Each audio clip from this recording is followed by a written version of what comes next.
Здравейте! Днес ще научите как може да се представите на френски език. Бонжур значи добър ден и добро утро. Бонсуар значи добър вечер.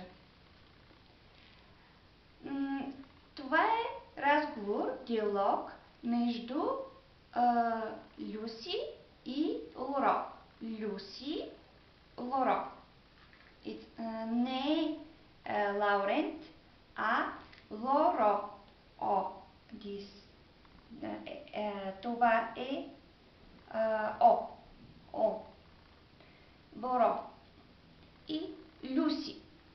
Люси е момиче или жена. Лоро е мъж или момче. Vous vous appelez comment?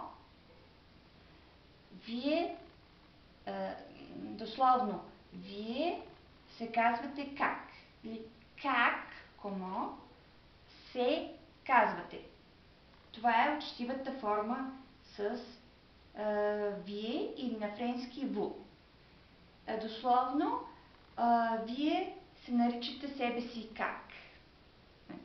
Je m'appelle Laurent. Et vous? Казвам се Лоро. А вие? Je m'appelle Lucie.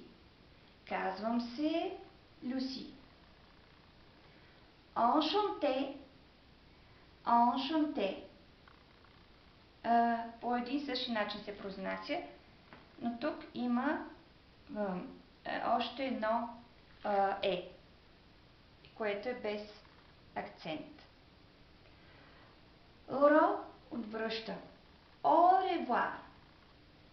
Au revoir. Две думи. Au revoir. Revoir. Au revoir. Довиждане. И Люси отвръща. Au revoir. Довиждане. Това е всичко. До нови срещи.